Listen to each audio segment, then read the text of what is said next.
Hey, my name is Brett Williard, and I want to share with you the story behind my favorite poem. Come along with me, let's go talk about it.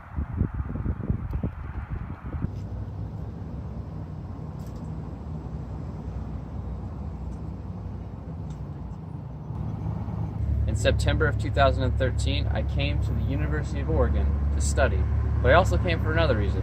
I came to run track and field at historic Hayward Field.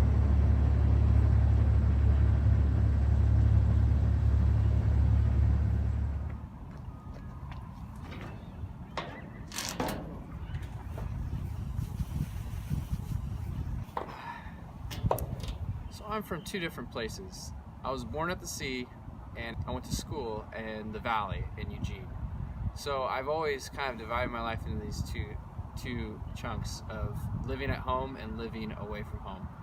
And I've always known why I was brought to Eugene, which was for school, for track, but I never really knew my origin story, why my dad and my parents chose to live in Cannon Beach, Oregon at the Pacific Ocean, a block away from the ocean. Until 2 weeks ago when I discovered a poem that my dad wrote when he was my age about what he thought of the ocean and the beach and the intrinsic beauty of that creation, that nature.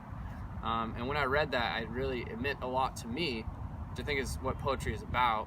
When someone reads a good poem, they deeply have the same emotion that the author had, and they really relate to it in that way.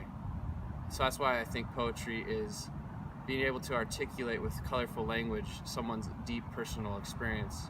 And that's what my father's poem, titled Solace of the Sea, that's what it did for me.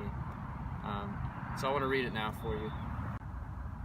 I slowly awake with eyes still closed and do not move, but listen to the soft waves of the ocean rise up to the shoreline and drift back again. The fresh fragrance of the ocean lifts me up and lures me to her side. The morning sun sparkles off each movement of her body and brightens her waves as they merrily dance about, carefree. She bids me come to refresh myself and carries me safely to a rock on which there is much life. Some of this life is green and hugs close to the security of the rock. Some is dark and spiny and squirts back at the touch. Small crabs crawl back into the safety of pools, others hide in cracks. As I look down into underground cliffs and castles, there are many different and wonderful fish and sea life that explore the depths and are excited and curious with the dangers of it all.